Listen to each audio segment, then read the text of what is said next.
में झुला रही हैं। वे कभी पालने को हिलाती माने झोंटा देती हैं और कभी वात्सल्य के आवेश में श्री कृष्ण के मुख को चूम लेती हैं।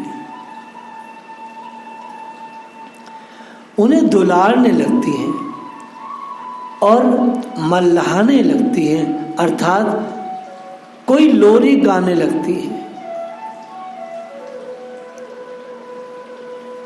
कहने का तात्पर्य यह है कि बालक को सुनाने के लिए थोड़ा बहुत जो भी उस समय उनकी चेतना में आता है, उनके मुंह में आता है, वो उसे गुनगुना रही है। कई बार हमने देखा है माओं को कि कोई पूरा गाना नहीं सुनाती है मैयाएं, छोटे छोटे गीत सुनाती 2-2 लाइनों के, उन्हें खुद ही याद नहीं होता है।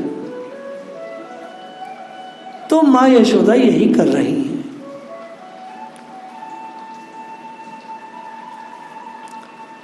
गाते गाते कहती हैं कि अरे नींद तू आ जा, मेरे बाल कन्हैया लाल को आकर सुला जा। अरे तू आकर मेरे लाल को सुलाती क्यों नहीं है? भला तू इतनी देर क्यों लगा रही है? क्यों जल्दी नहीं आ जाती? देख मेरा बाल कन्हैया तुझे बुला रहा है, अब तो जल्दी से आ जा। माँ के इस प्रकार गाने और नींद को बुलाने पर श्री हरि कुछ लीला करते हैं और लीला भाव में भी कभी अपनी पलकों को बंद कर लेते हैं और कभी होठ फड़फड़ाने लगते हैं। क्योंकि जो बाल विशेषज्ञ डॉक्टर्स हैं वर्तमान में, उनका भी मानना है कि नींद में बालक दूध पीने का स्मरण करता हुआ अपने होठ फड़फड़ाने लगता है, तो जान जाओ कि उस समय बच्चा बहुत गहरी नींद में पहुंच गया है। बालक को भली प्रकार से सोने का यह लक्षण आधुनिक साइंस भी कहता है और वैदिक साइंस भी कहता है।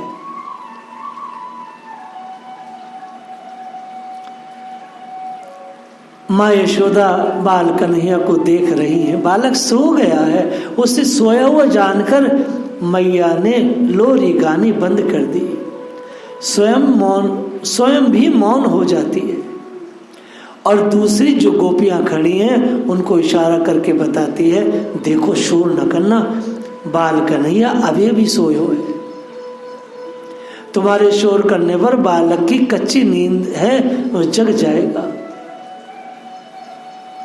लेकिन अभी माँ औरों को चुप कराने के लिए संकेत ही कर रही थी कि भगवान अकुलाकर जाग उठे।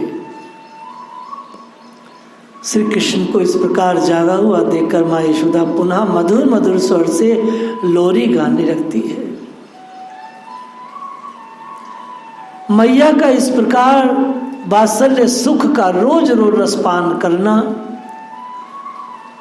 यह सुख देवताओं को, देवादिदेव शिव को, ऋषि मुनियों को, संसार में किसी को भी यह सुख दुर्लभ नहीं है। माँ यशोदा ने भगवान के उस वात्सल्य का सुख लिया, ऐसा सुख संसार में कोई न ले पाया।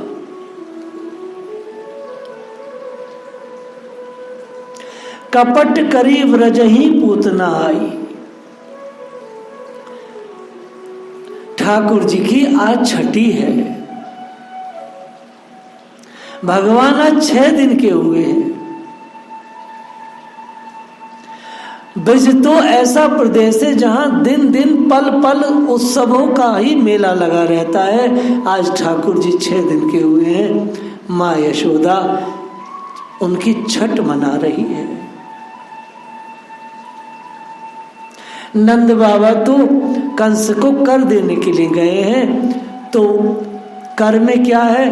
बहुत सारा घी है, माखन है, दही है। वर्ष में एक बार छोटे छोटे राजाओं को बड़े राजा को कर देना होता है।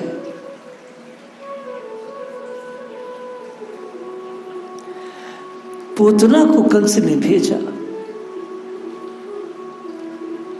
आचार्य सुखदेव ने इस कथा को बहुत ही अलग तरह से गाया है। कंस ने अनेक प्रकार से श्री कृष्ण को मारने की कोशिश की है। पूतना उसी श्रृंखला की एक कड़ी है। बाल कृष्ण को पूतना कपट वेश धारण करके आई।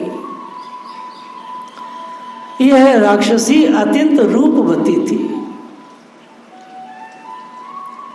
यह रूपवती स्त्री का वेश बना के आई, यह गोपी का वेश बना के आई। स्त्रों में विष लगा कर आई। मैं बार बार श्री कृष्ण को मुख से चूमती है, आंखों से बड़ी स्पृहा निहारते हुए कंठ से लगाती है। श्री कृष्ण के प्रति अपना कपट प्रेम प्रकट करती हुई कहती है, हे नंदरानी, तुम्हारे बड़े अच्छे भाग्य हैं जो कुंवर कन्हई जैसे पुत्र की मां हो। इतना कहकर पूतना ने यशोदा के हाथ से बालक को ले लिया। विष में स्तनों से दूध पिलाने लगी। लेकिन बाल कृष्णलाल तो सारी लीला को जानते हैं। उन्होंने पूतना की वास्तविकता को समझ लिया था। स्तनपान के साथ प्राणों को भी जाता देख पूतना ने घर से बाहर आकर पुकारा। क्या पुकारा? यह नया शब्द है जो आप हमारे द्वारा सुनेंगे। पूतना के चरित्र को हमने बहुत विस्तार से गाया है जीवन भर। पूतना बाहर आके जोर से कहती है, हे बलिराज दैत्य, अब मुझे बचा लो। पूतना ने राजा बलि को पुकारा। पूतना ने राजा बलि को क्यों पुकारा? क्योंकि पूतना पूर्व जन्म में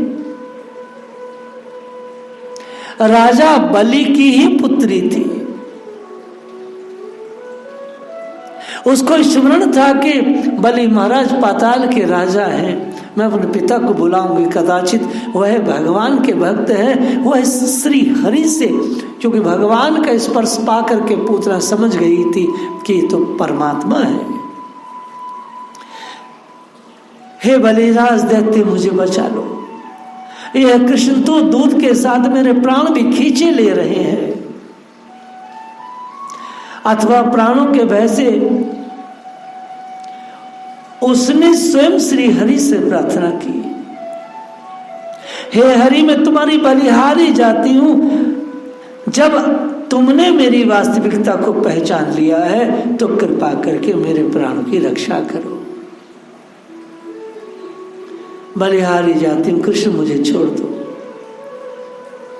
भगवान बच्चे के रूप में है। भगवान मुख से कहते हैं कि जिसे मैं पकड़ लेता हूं उसे कभी नहीं छोड़ता। ये मेरा व्रत है। पूतना के प्राणों को भगवान ने उसके दूध के साथ पी लिया। तड़पती हुई वह मानो काले सर्प ने जैसे काट लिया होता है, ऐसे भर भरा के गिर गई।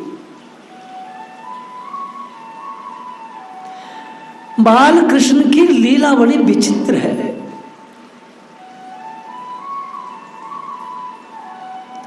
वास्तव में भगवान की इस लीला के रहस्य को केवल भक्तगण जानते हैं, और भक्तगण जानते हैं इसलिए वह इसको रस के साथ गाते रहते हैं और दूसरे लोगों को भी गा गा के सुनाते हैं और अपने जीवन को धन्य धन्य करते हैं। भगवान की मामा कंस ने श्री कृष्ण को मारने के लिए अनेक उपाय किए। प्रत्येक बार असफल रहा। आज एक राक्षस कौवे के रूप में आया है। बाल कन्हैया लाल को एक कौवा मारेगा। राजा कंस की आज्ञा से वह हर्षित होकर के बाल कन्हैया को मारने के लिए ब्रज में चला। आज मुझे अपने स्वामी की आज्ञा को पूरा करने का अवसर मिलेगा। मैं श्री कृष्ण को मारकर यश अर्जित करके सौभाग्य को प्राप्त करूंगा। ऐसा मन में वो काग विचार करता है। भगवान से जुड़ गया है, मानसिक भगवान से उनको मारने के लिए जुड़ा है, चिंतन में भगवान है। कैसे भी हो, भगवान की हानि करने के बाद भी यदि वो कोई व्यक्ति भगवान से जुड़ा है तो चिंतन तो उसको, उस चिंतन की शक्ति से उसे भगवान तो प्राप्त होंगे ही होंगे। और कोई भगवान से जुड़े उसे यश न मिले, ऐसा कैसे हो सकता है? इसलिए आचार्य सुखदेव कहते हैं, काग विचार करता है मुझे सौभाग्य मिलेगा, मुझे यश मिलेगा, मुझे श्री मिलेगी। क्यों नहीं मिलेगी? क्योंकि कृष्ण से जुड़ जो गया है। गलत चिंतन है लेकिन जुड़ा तो कृष्ण से है ना।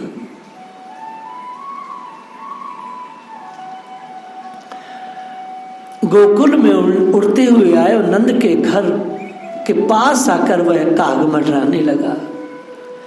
पालने में बाल कन्हैया लाल को लेटा देख वह उन्हीं के नेत्रों के आगे आकर अड़ गया, अर्थात अब वो उड़ान न भर सका, भगवान के रूप पर अड़ गया, भगवान को अपनी आंखों से पीने लगा। बाल कन्हैया लाल वेशधारी राक्षस को पहचान गए, उसे गले से पकड़कर अनेक प्रकार से घुमाकर के ऐसा फेंका कि राजा कंस के पास जाकर गिरा। राक्षस को अपने पास इतनी जल्दी आया देख कंस ने कहा, क्या तुम अपना कार्य पूरा कराए? कुछ समय के बाद धनुष को होश आया, कहा कंस मेरी बात ध्यान से सुनो, अब तुम्हारी आयु पूरी होने को है, महाव्रतधारी अवतार लेकर गोकुल में आए हैं। उसने मुझ जैसे शक्तिशाली धनुष को एक ही हाथ से घुमा करके फेंक दिया। भगवान तो कंस निकंदन है, भगवान तो कंस को मारने वाले हैं, भगवान तो भक्तों को प्रेम दान देने वाले हैं। भगवान धनुषों का नाश करके अपने लाडलों को प्रेम देते हैं। करपग गही अंगूठा मुख मेलत, बटर से पत्र से पुटे शयनम बाल मुकुंदम मनसा इश्मरामी। आज ठाकुर जी खेल खेल में अपने हाथ से पैर का अंगूठा पकड़कर मुख में डाल लेते हैं और उसे पी रहे हैं। ठाकुर जी पालने में अकेले लेटे हैं, अपने आप ही प्रसन्न होते हैं और अपनी ही धुन में उमंग में खेल रहे हैं। बच्चा लेटे लेटे अपनी उमंग में खेलता है, अपने से प्रसन्न होता है। उनके इस खेल या उमंग में अर्थात पैर का अंगूठा मुख में देना, इस दृश्य को शिवजी ने मन ही मन विचार किया। भगवान शिव ने जब ठाकुर जी के इस दृश्य को देखा कि पालने में श्री कृष्ण अपने मुख में पैर के अंगूठे को पी रहे हैं, शिव ने विचार किया पौराणिक मान्यता के अनुसार क्या प्रलय काल आ गया? क्योंकि प्रलय काल में ही भगवान बटस से पत्र से पुटे शयनम बाल मुकुंदम मनसा स्मरामि, भगवान बट के पत्ते पर लेट करके अपने अंगुष्ठ को पीते हैं, अर्थात अपने उमंग में रहते हैं, अपने उल्लास में रहते हैं। शिव जी विचार करते हैं क्या मन में, क्या प्रलय काल उपस्थित हो गया? भगवान बटपत्र पर बाल रूप में अपने पैर का अंगूठा मुख से में लिए रहते हैं। ब्रह्मा जी और सरस्वती जी भी विचार करने लगे। प्रलय काल निकट जानकर अक्षय वट का आकार बढ़ने लगा,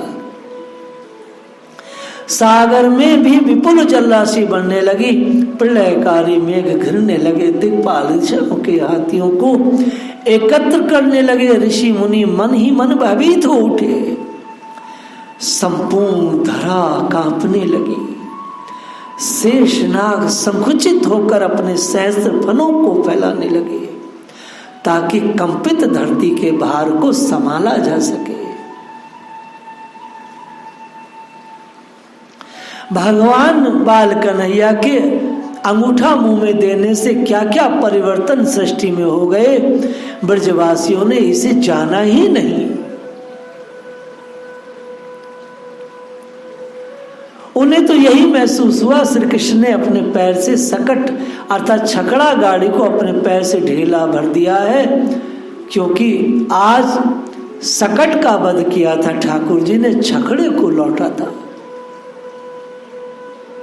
क्योंकि सकट का रूप धारण करके राक्षस आया, भगवान ने पाले में लेटे लेटे ही उसे उछाल कर मार दिया था।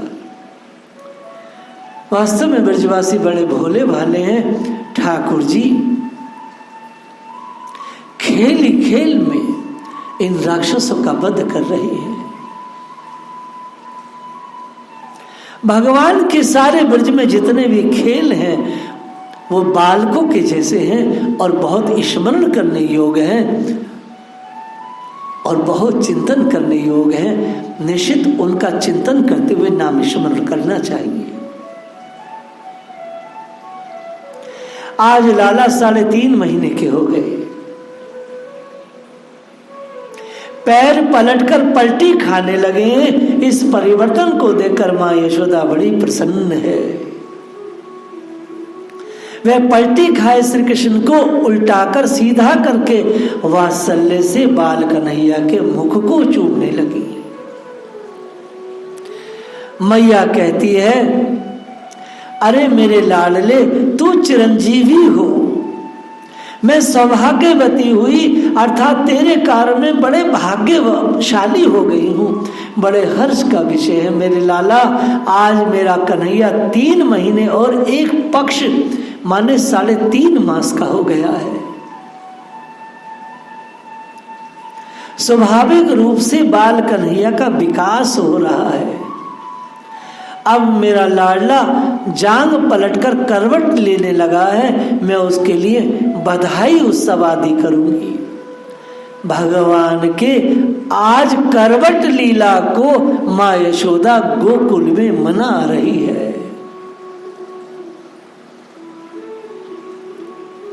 मां यशोदा इस प्रकार आनंद मगन होकर ब्रज की अन्य गोपियों को बतलाती है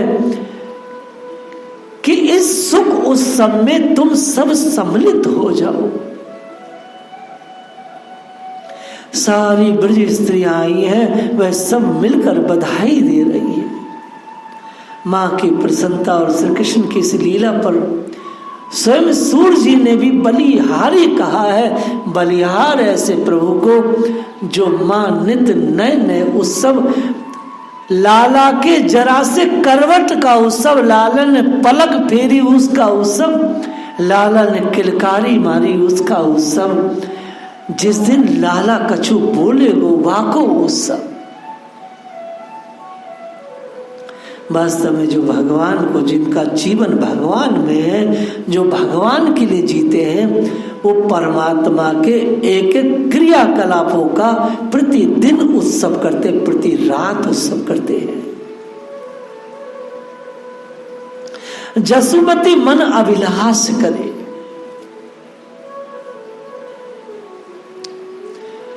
सूर्य जी ने ये पद बड़ा सुंदर गाया है। ये पद क्या है? एक ललसा है, एक अभिलाषा है। सखीरी मेरे मन अभिलाषा करता है कि मैं दिन रात मनमोहन के गुण गाऊं। सखी माधुरी के एक बहुत बड़े महात्मा हुए हैं, उनका ये पद है। मां वात्सल्य भाव से भरी श्री कृष्ण को देखकर मन ही मन अनेक प्रकार की अभिलाषा करती है। वैष्णवों को हमेशा भगवान के प्रति अभिलाषा करनी चाहिए, भगवान से संबंधित ही अभिलाषा करनी चाहिए। इसके अलावा वैष्णवों को कोई और अन्य अभिलाषा नहीं करनी चाहिए। जिस व्यक्ति के जीवन में श्री कृष्ण के प्रति अभिलाषा है, वही उसी की भक्ति पक्की है। मां यशोदा अभिलाषा करती है, कब मेरा लाल घुटनों के बल चलेगा, कब धरती पर डगमगाते हुए एक दो कदम रखेगा। वह शुभ दिन कब आएगा जब मैं अपने लाल के मुख में दूध के दो दांत देखूंगी। कब उसके मुख से तोतले वचन निकलेंगे। कब नंद जी को बाबा बाबा कहकर बोलेगा और कब मुझे मां कहकर प्रेम पूर्ण झगड़ा करेगा। या बाबा बाबा या माँ माँ की रट लगाएगा। माँ यशोदा अभिलाषा करती है, कितनी सुंदर अभिलाषा है, कितनी उच्च कोटि की अभिलाषा है। कब मेरा आंचल पकड़कर जिस किसी चीज के लिए मुझसे झगड़ा करेगा, मुझसे मचलेगा। कब मैं उसकी थोड़ी थोड़ी जिदों को पूरा करूंगी। कब थोड़ा थोड़ा कुछ खाएगा और कब स्वयं अपने हाथों से खाने की वस्तुएं लेकर अपने मुंह में डालेगा। कब हंस हंस कर मुझसे बातें कहेगा। इस प्रकार कब अपनी वह माधुरी छवि दिखाएगा जिससे सारे दुख अपने आप दूर हो जाते हैं। माँ यशोदा मन ही मन इस प्रकार अभिलाषा करती है और ऐसी अभिलाषा एवरी मोमेंट करती है। वर्ष हम ऐसी अभिलाषा करते करते अपनी जिंदगी को स्पेंड करते हैं, पूरा करते हैं। माँ ऐसी अभिलाषा लगातार करती है। माता यशोदा श्री कृष्ण को आंगन में अकेला छोड़कर घर के काम काज के लिए अंदर गई। इसी बीच एक भयंकर अंधड़ आया जिसे तृणाव्रत कहते हैं। वो बाल कन्हैया को ऊपर उठा के ले गया। ठाकुर जी ने उसका गला घोट करके मार दिया और ठाकुर जी पुनः आंगन में खेल रहे हैं। भगवान ने बड़े बड़े राक्षसों को खेल खेल में मारा। मैया को पता ही नहीं चला। ठाकुर जी जरा से हैं और छोटे से लाला बड़े बड़े काम कर रहे हैं और माँ को पता भी नहीं दे रहे हैं, क्योंकि माँ से जो उन्होंने पूर्व जन्म में वादा किया है कि वात्सल्य सुख में तुम्हें आकर के दूंगा।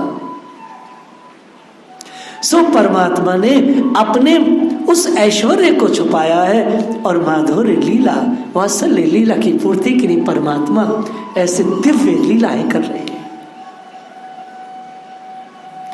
भक्तों को चाहिए कि इसी तरह की अभिलाषा करे। मैं इन आंखों से कब ठाकुर जी को देखूंगा, कब मैं भगवान के सामने थाली अर्पित करता हूं, कभी ठाकुर जी मेरा हाथ पकड़ ले, भगवान मुझसे कुछ मांग ले, भगवान जरा सा मुझसे जिद कर ले। लेकिन ये जब ही हो सकता है जब उस श्री विग्रह के प्रति हम साक्षात ईश्वर का भाव लाएं। उनको मूर्ति मान करके अगर प्रसादी दी जाएगी तो ऐसी अभिलाषाएं कभी पूरी नहीं हो सकती। जय श्री राधे।